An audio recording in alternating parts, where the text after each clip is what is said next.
Se a gente começar a pensar bem, o Brasil é um país que tem momentos de estabilidade entre crises. Não crises entre momentos de estabilidade, que é uma coisa diferente. Tem uma estabilidade, crise. A estabilidade, crise. E a gente vai ficando cascudo com o passar dos anos.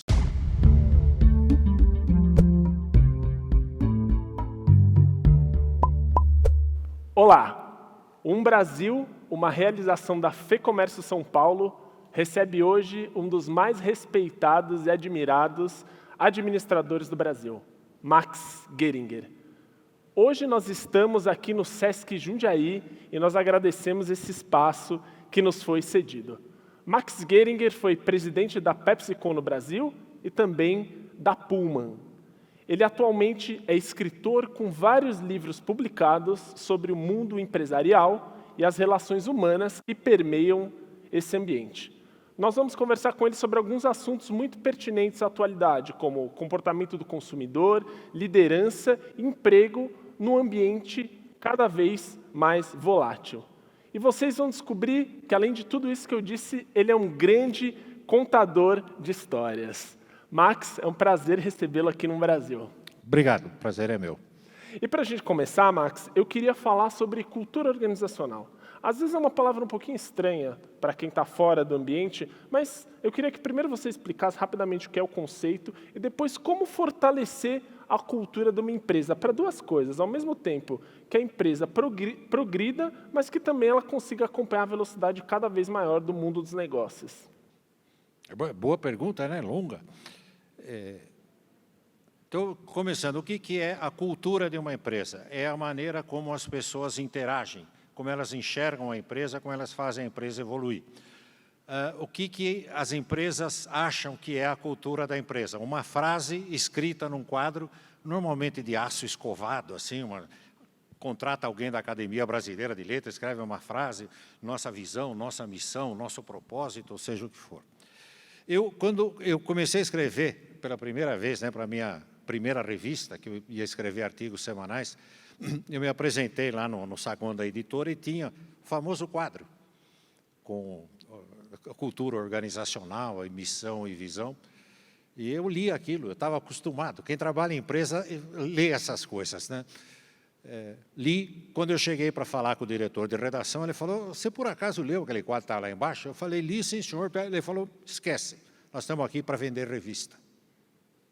E eu entendi qual era o propósito e qual era a cultura da empresa. Ou eu me adaptava e fazia a revista ser vendida, ou ia ser substituído por alguém que fizesse. O que parecia uma história com fim, não é. Porque a empresa quebrou exatamente por causa disso, por causa dessa frase. Isso foi de 10 anos depois. Eu trabalhava numa outra revista, numa outra editora, estava andando em São Paulo, ali na marginal do Tietê, que tinha aquele trem de superfície, e na estação é ficar um do lado do outro, né? Parecem as pessoas assim. Eu olhei, e eu estava acostumado em aeroportos e outros lugares a ver pessoas lendo revista, lendo jornal, lendo publicações. Olhei do primeiro ao último, mais de 100 pessoas. Não tinha ninguém segurando uma revista ou um jornal, todo mundo com o aparelhinho, com o celular. Eu cheguei na editora e falei, vou embora. Por quê? Porque o negócio de vocês era vender revista e a revista vai acabar. Então, para mim, a cultura é sempre algo que tem que vir de cima para baixo. Quer dizer, não existe cultura por escrito, Rodolfo. Não existe isso. Pode escrever a frase mais bonita, mas se o comportamento da direção da empresa não for aquele que está na frase, todo mundo vai perceber que a frase é enganosa. E, portanto, não vou ter o tipo de comportamento que os donos esperariam que a gente tivesse. Então, eu preferia nem escrever nada sobre cultura em empresa, desde que eu tivesse um corpo diretivo que agisse da maneira que eles gostariam que a empresa inteira imitasse. E dessem todos os exemplos possíveis, os bons exemplos, para que o pessoal visse que eles realmente estão fazendo aquilo. Max, você fala muito sobre liderança e, claro, todo empresário é um líder. Ao longo da história, para sair do mundo dos negócios, acho que a gente tem características que são comuns a todos os líderes. Outras ficaram anacrônicas. Aí a minha pergunta é, quais características permanecem perenes para um bom líder e quais características o bom líder tem que ter no contexto de hoje? Eu queria também que você falasse sobre aspectos que não são tão óbvios da liderança quando a gente pensa em liderança. Tá. Eu comecei a reconhecer líder, acho que como todo mundo aqui que jogou futebol quando era molequinho, a gente descobriu que tinha um camarada lá que mandava nos outros. Botava a bola embaixo do braço, às vezes a bola era dele. Então é um bom motivo para ele ser o líder. Mas às vezes não era. Então ele botava, então escolhia. Eu escolhia os melhores no time dele. Então o time dele sempre ganhava.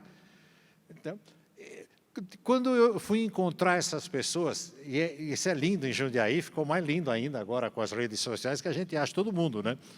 Esse pessoal, todo mundo que fazia isso virou empresário. Então, fazia todo o sentido do mundo. Eles nasceram, já eram assim com 7, 8 anos de idade. Eles tinham aquela coisa de dar o passo à frente, determinar o que vai ser feito.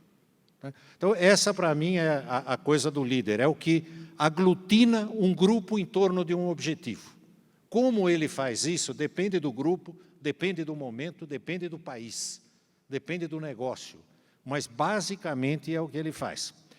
Nós fizemos uma vez, Rodolfo, uma experiência que eu achei linda numa empresa, que a gente está falando de liderança, e havia na época um conceito de liderança que dizia, você não precisa ser líder o tempo todo. Sabe? Uma empresa, uma organização, um exército, onde todo mundo é líder, vai perder a guerra. É preciso alguém que mande e alguém que obedeça. Né? E, então tinha um conceito que chamava liderança situacional, que é, você pode ser líder dependendo da situação. Então, a gente levava o pessoal para um rio, aqui perto, tinha umas corredeiras, mas não era assim, também não era fundo, botava todo mundo dentro de uma canoa, né, e eles tinham que sair de uma margem e chegar na outra, bom, contra a correnteza. Só que todo mundo tinha a mesma hierarquia, ninguém era líder, ninguém tinha um cargo, chefe. E nós não determinamos ninguém para tomar conta do barco. Meia dúzia de remo. Entra aí, tem que chegar do lado de lá. O que acontecia quando a canoa começava ali? Vai cair, vai... Alguém levantava e falava, gente, espera aí. E começava a organizar. Sempre, meia dúzia. Um vira líder naquele momento, porque ele percebe que se ninguém falar nada, a canoa vai virar. Outro fica de pé no fundo da canoa, dizendo, vocês estão remando errado, está tudo errado, nós vamos cair, nós vamos morrer. Esse é o chato. A empresa tem que se livrar dele o mais rápido possível. Quer dizer, ele nem quer remar e nem quer apoiar quem está querendo resolver a situação. Então, toda a empresa tem um chato. Então, vamos trocar ele. Não vai resolver muito, porque aí o menos chato se torna o mais chato. Então, a canoa, a partir disso, a canoa chegava. O que a gente fazia quando chegava? Tirava o líder da canoa, falava para os outros 5, agora você volta. É gozado que aí um dos que tinham remado dizia, gente, vamos fazer o que ele falou, levantava e organizava. Para mim isso era liderança situacional. Nós gostaríamos que todos os nossos empregados, nossos funcionários, num momento em que precisa que alguém faça alguma coisa, que ele esteja preparado para fazer. Isso é o que a gente ensinava nesse tipo de liderança. Sou dono do negócio, saí, começou a pegar fogo. Só tem uma pessoa lá. Ela correu para a rua. Pegou fogo. Quer dizer, não dava para fazer outra coisa. Essa é a liderança situacional para mim. Quer dizer, o que é que eu posso fazer de melhor para salvar o negócio? Quer dizer, não dá tempo de eu ligar no celular e dizer, seu fulano está pegando fogo aqui, dona Maria. Então, nosso treinamento é, saiba ser líder na hora certa e saiba obedecer, porque a melhor maneira de aprender a mandar é aprender a obedecer antes. Max, ainda sobre a carreira no mundo empresarial, no mundo dos negócios, para o empresário ou uma empresária, investir na carreira significa investir no seu negócio, investir em si mesmo ou investir nas pessoas? Como definir a carreira de um empreendedor? Bom, sendo cínico, eu diria que o objetivo do empreendedor, quando ele começa o negócio, é ter lucro. É a sobrevivência do negócio, é a possibilidade de usar o lucro para reaplicar, aumentar o tamanho do negócio. Quer dizer, todo negócio, a gente vê aqui nas cidades, todo negócio bom tem um concorrente fazendo a mesma coisa quase na porta do lado. E ninguém consegue ser bom sozinho por muito tempo. Vão aparecer os êmulos, né? Já que já abre, já tem um desenho diferente, uma oferta diferente, precisa estar preparado para isso. Mas o empreendedor, ele precisa se assegurar de que o negócio que ele está abrindo com nenhum funcionário, depois com 1, 4, 8, é um negócio que vai sobreviver. E para sobreviver, aí sim, primeiro ele vai ter que investir nele mesmo. Como? Fazendo um curso do Sebrae, que ninguém faz. O Sebrae tem um curso que chama Empretec. Esse curso, ele basicamente diz o seguinte: se você não souber meia dúzia de coisas básicas, você provavelmente vai quebrar. Por exemplo, não misturar o seu dinheiro com o dinheiro da empresa. Entender o que é fluxo de caixa. Porque existe o dinheiro entra um pouquinho por dia, mas a despesa vem tudo de uma vez só, no momento do mês. Então, várias coisas assim.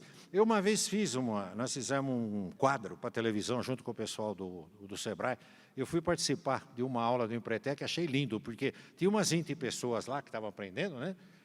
E aí o monitor disse assim: você não vai conseguir ter um negócio lucrativo se você não souber o que é fluxo de caixa.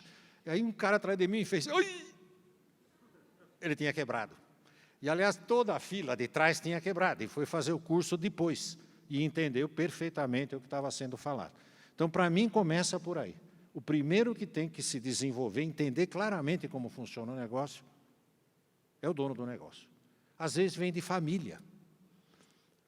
Então, tem a família de 2, 3, 4 gerações fazendo a mesma coisa, não precisa fazer um curso, aprende com a família. Os que estão fazendo alguma coisa nova, deixaram um emprego, usaram o fundo de garantia para abrir um negócio, precisam aprender.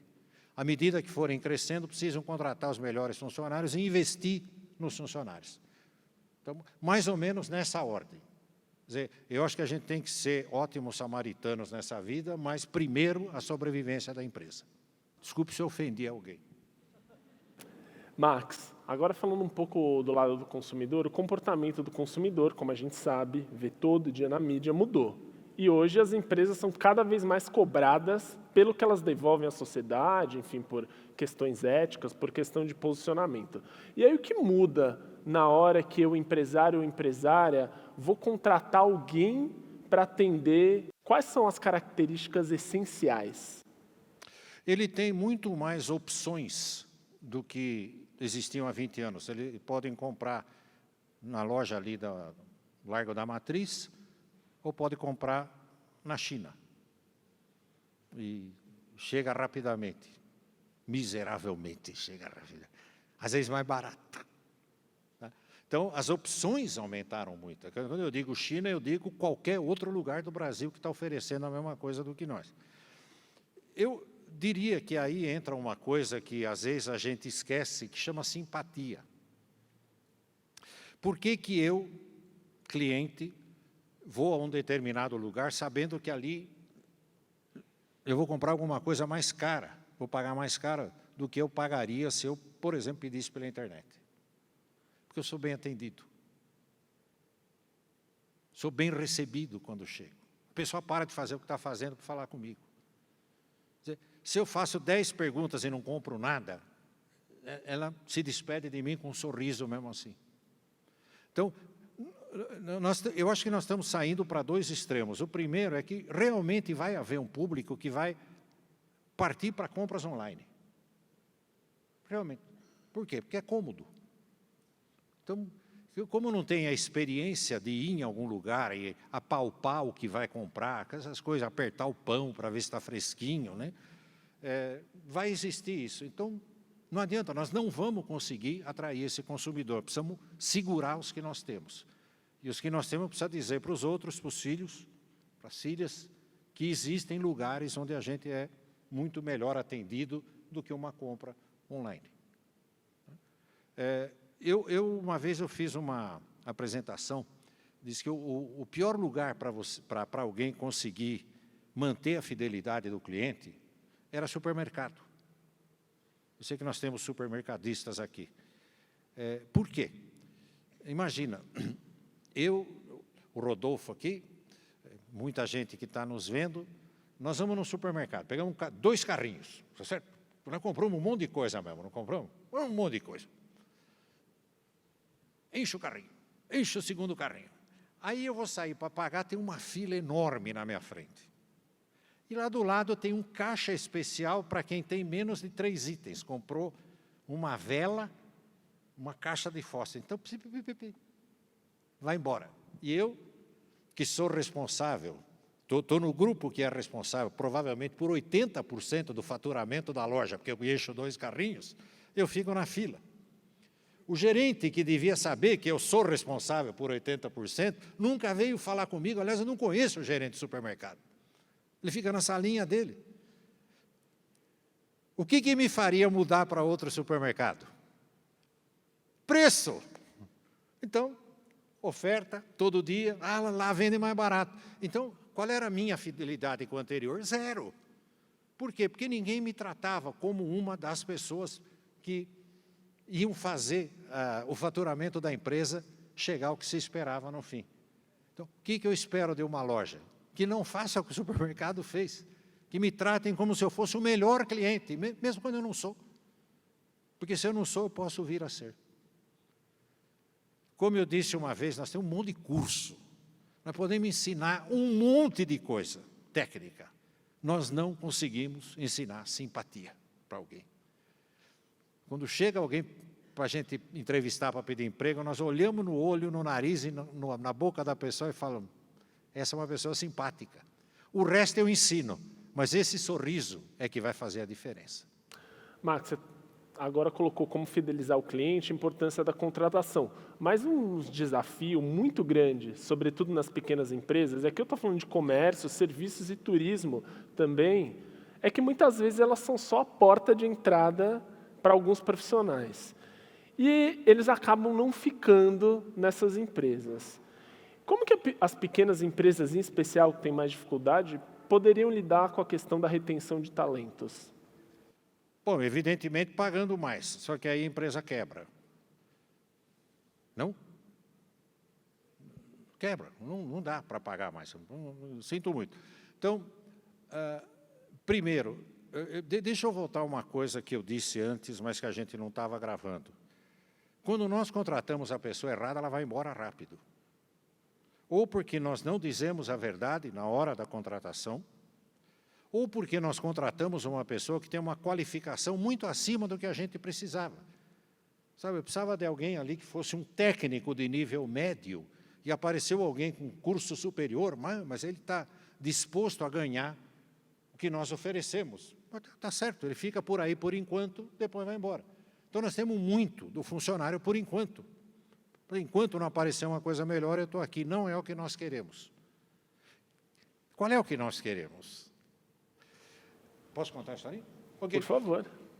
Eu queria contratar pessoas que viessem trabalhar na nossa empresa, já era uma grande empresa na época, mas era uma grande empresa dividida em empresas pequenininhas, porque a gente tinha uma filial em 200 cidades do Brasil, a gente tinha filiais em 200 cidades. Então, eu saía por aí entrevistando gente. E fazia a pergunta mais elementar do mundo. Por que você quer trabalhar aqui, conosco? Conosco a gente só usa trabalhar conosco. E aí todo mundo tinha uma resposta pronta. Por quê? Porque tem um monte de mané que escreve na internet, fala assim, se perguntar isso, você responde isso. Aqui está um grande mané sentado na frente de vocês. Então, todo mundo, quando me pergunta, né, por que eu saí do último emprego, o que eu respondo? Eu falei, responda que você era incompetente. Né? Não, brincadeira, se responder, você não vai ser contratado. Então, conta uma mentira. Então, sempre tinha a resposta certa, a resposta óbvia para a pergunta óbvia. Então, virava, né, Rodolfo, uma peça de teatro. Você tinha 2 pessoas representando. Eu representando aqui o contratante e o candidato representando o papel do candidato ideal. Tudo que eu perguntava, ele tinha uma resposta prontinha. Mas a gente, às vezes, está preparado. Uma vez eu contratei uma moça que depois se tornou uma grande empresária. As respostas eram, por que você quer trabalhar conosco? Porque eu verifiquei o balanço da empresa e notei um crescimento absurdo no revenue e no EBITDA de 12,472. Eu falei, o que você está dizendo serve para 400 empresas que eu conheço. Por que você quer trabalhar aqui, nesse carpete sagrado que nós estamos pisando agora? E ninguém tinha uma boa resposta. Essa moça tinha. Eu falei, por que você quer trabalhar aqui? Ela falou, seu Max, esse é o lugar mais perto que eu tenho para trabalhar. Eu moro aqui do outro lado da rua. Minha mãe é doente, é só eu e ela. Eu não posso ficar longe dela. E eu disse para ela, você não só está contratada, você já está promovida. Falei, nós estamos te contratando como o quê? Falei, não sei, seu Max, nada, você vai ser nada sênior. Quer dizer, já tem uma história para quando nós vamos te pagar um curso. Quer dizer, essa mulher ficou com a gente, eu acho que uns 8 anos, e depois chorou na hora de sair. Falei, eu não queria sair, eu falei, vai embora, mulher. Você é muito melhor que isso. Aí se tornou uma empresária, sucesso. Ela tinha um motivo que ninguém mais tinha. E eu disse para ela, se você receber uma proposta para ganhar 5% a mais do outro lado da cidade, você não vai aceitar. E te digo mais, nós vamos cuidar da sua mãezinha. Não para ela melhorar, ela não tem interesse nenhum que ela fique boa. Mas nós vamos manter ela respirando assim por uns 20 anos, para você ficar com a gente. Essa é a parte do bom humor, não esqueçam disso. É dizer a coisa, na hora certa ela riu, ainda bem. E depois ficou excelente pessoa, excelente empregada, pagamos cursos, ela se desenvolveu. É isso, nós temos que contratar a pessoa certa, né, Rodolfo? Quando nós contratamos a pessoa errada, ela vai embora. Max, a gente está ouvindo falar muito sobre um tema que é sobre o ASG ou ESG, que se trata simplesmente da agenda de ambiental, social e governança. Dentro desse tema, eu queria que você falasse com a tua experiência sobre um assunto que às vezes é difícil da gente tirar do grande empresário, que é a importância da governança. Okay. A governança nasceu porque começou a ser adotada por empresas porque sempre existiram leis que proibiam fazer coisas erradas e o pessoal fazia coisa errada. Aí algumas empresas monstruosas, grandes, né, quebraram, levaram um monte de investidores aí à falência na esteira disso, e aí criou-se a governança corporativa que dizia o seguinte, aqui tem um livro de regras para a gente fazer tudo certo. Antes de existir o livro de regras, existia um outro livro, que era um livro de leis. Você tem que fazer a coisa certa, quer dizer, não havia uma diferença, mas agora... E aí nós começamos a adotar também em empresa, Rodolfo, o código de ética. Eu me lembro que eu escrevi alguns parágrafos de códigos de ética, e eu me senti até meio constrangido. Falei, tudo que nós estamos escrevendo aqui é mais ou menos o sistema que nós fomos criados quando a gente era pequenininho. Se não é seu, não é seu, devolve para quem é. Sabe? Não leve nada da empresa para a sua casa, por menor que seja o custo. Quer dizer, não é o custo, é o fato. Ah, mas aí eu estou levando o quê? Uma canetinha. Não, é uma canetinha 2, 4, 8, 16, está levando uma fresadora nas costas aí. Né? É isso, é a gente ter esse tipo de... Junto com a governança, que é a parte ética, que é a parte moral, nós começamos a ficar muito conscientes da responsabilidade ambiental.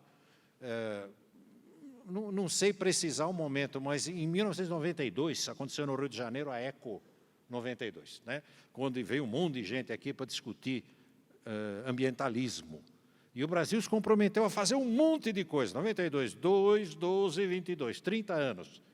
Não fizemos nada. Quer dizer, não adianta falar. O curso de engenharia ambiental nasceu, quer dizer, nós precisamos de profissionais que venham com um conhecimento para implantar e fazer... O que aconteceu? O que aconteceu é que as empresas que têm engenharia ambiental são empresas que sempre tiveram engenharia ambiental. São empresas de reflorestamento, grandes empresas. Eu não sei se nós evoluímos ao ponto, Rodolfo, de que 90% das empresas brasileiras têm uma área cuidando disso, um profissional cuidando disso, um contratado que aparece na empresa uma vez por semana, mas que diz alguma coisa sobre isso. Então, eu acho que para essa resposta e para algumas outras que talvez você venha a fazer, existem dois mercados de trabalho no Brasil que são bem diferentes. O primeiro são o das micro, pequenas e médias empresas. Essas empresas empregam 92% da mão de obra nacional. Existem os outros 8%, que são as empresas que faturam uma enormidade, que saem nas revistas, que saem nos sites, o presidente sempre com aquele braço cruzado na frente de uma samambaia, com aquela cara de venci na vida. Mas então nós usamos aquilo como se todo mundo soubesse daquilo. E, na verdade, 90% não sabe daquilo. Quer dizer, a preocupação ecológica, né, o que nós podemos fazer a respeito, como é que a gente diminui a emissão de gases, esse tipo de coisa, não é uma coisa que está clara para todo mundo. Uma sugestão que eu dei uma vez, Alexandre, eu acho que podia ser dada para o FEComércio, em vez de falar para o pessoal, na semana que vem nós vamos ter uma reunião fantástica, nós vamos ensinar como é que vocês vão fazer uma economia de CO2. Bom, quem não trabalha com CO2 para começar, não vai procurar para ver o que é aquilo. De repente é munição, pólvora, algo secreto, alguma coisa assim. Eu sempre recomendo, faça um curso, promova um curso que é interessante para todo mundo assistir. Como é que eu ganho dinheiro fácil? E no meio desse curso insere alguma coisa sobre ambientalismo, sobre coisas que nós precisamos aprender para poder aplicar no nosso negócio, para poder praticar. Às vezes não custa nada, mas nós não sabemos. Mas as palavras usadas, os termos usados, como eles nos são desconhecidos, eles são amedrontadores. Nós temos medo do desconhecido. Nós preferimos, né, o que nós entendemos.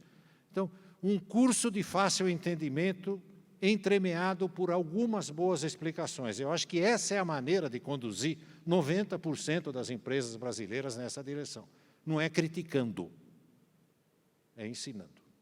Max, para a gente finalizar e amarrar tudo isso, você como gestor e também como escritor, enfim, observador das relações humanas que você é, já viu o Brasil passar por várias crises. E a gente está, de novo, em um momento de crise. Esse é um ano muito importante, tanto economicamente quanto politicamente. E aí minha pergunta para você é o seguinte, quais são as suas expectativas para esse restante de 2022? Boas. Vai melhorar. Comparado com o quê?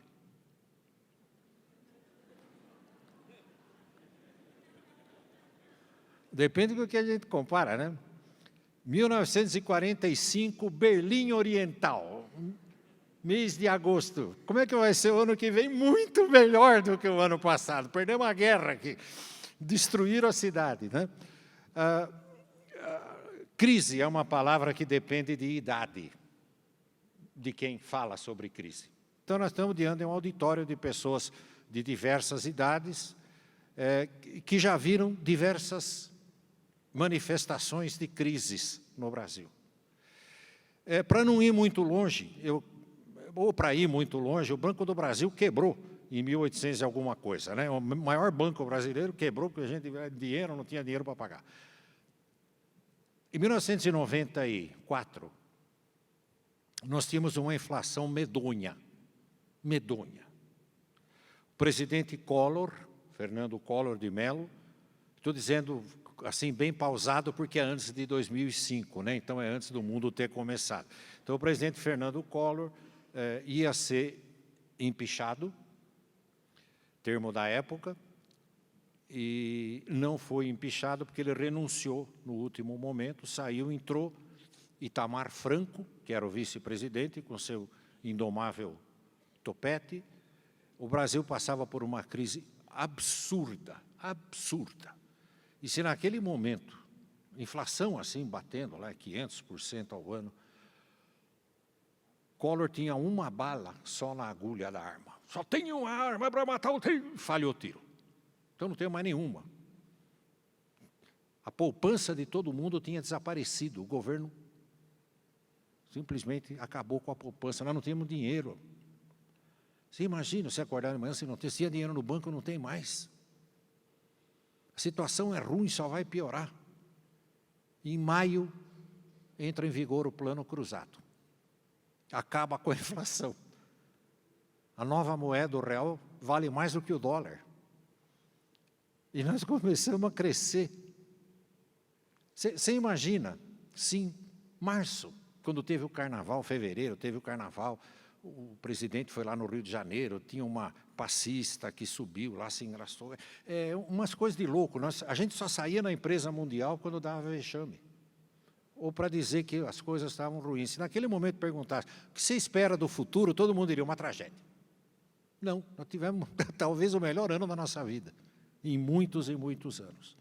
Então, nós passamos por muitas crises, e quanto mais crise a gente enfrenta, a gente descobre uma coisa que talvez as novas gerações, pós-94, que estão vendo agora uma inflação de 8, 9, 10% ao ano, de que desgraça, não, isso aí dava por dia, essa inflação. Então, já teve momentos piores do que esse. Então, se a gente começar a pensar bem, o Brasil é um país que tem momentos de estabilidade entre crises. Não crises entre momentos de estabilidade, que é uma coisa diferente. Tem uma estabilidade, crise. A estabilidade, crise. E a gente vai ficando cascudo com o passar dos anos. Nós sabemos que as crises vêm e as crises vão. Todas vieram, todas foram. Então, eu vejo com bons olhos. Acabou a pandemia, pelo menos estamos no fim dela, se não aparecer outro bichinho sem vergonha para trabalhar. Estamos no fim. Quer dizer, vai ser possível fazer algumas coisas que não foram feitas. Temos uma conta enorme para pagar, nós, Brasil e o resto do mundo. Nós investimos dinheiro que não existia durante a pandemia. Vocês se lembram de ver na televisão? Agora foram destinados 380 milhões. De onde saiu isso? Saiu da educação, saiu da segurança, saiu do transporte, saiu da ajuda à micro, pequena e média empresa. Então, de repente, nós começamos a vislumbrar um momento à frente em que nós vamos poder fazer coisas que não fizemos nos últimos 2 anos. Eu vejo positivamente.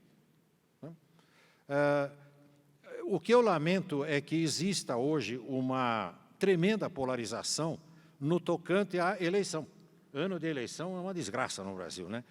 E o que eu sinto, na verdade, é que nós temos 2 candidatos em que um está dizendo ele é pior que eu. E eu não sei se a gente deve votar em alguém porque o outro é pior. A gente deve votar em alguém porque ele é o melhor, ele é o mais recomendado. Então, eu gostaria que ambos começassem a dizer o que realmente pretendem fazer nos próximos 4 anos. Não tem ideologia, não sou nem de um nem do outro. Para mim, vale muito mais a pessoa, o caráter, a história da pessoa, do que propriamente de que lado do espectro da ideologia ela está. Então, eu gostaria que houvesse um debate civilizado. 2 pessoas, o que eu vou fazer pelo Brasil, e não você não presta. Max, foi um prazer recebê-lo aqui no Brasil. Muito obrigado. O prazer é meu. E a vocês que nos assistiram até agora, muito obrigado e até a próxima. Obrigado.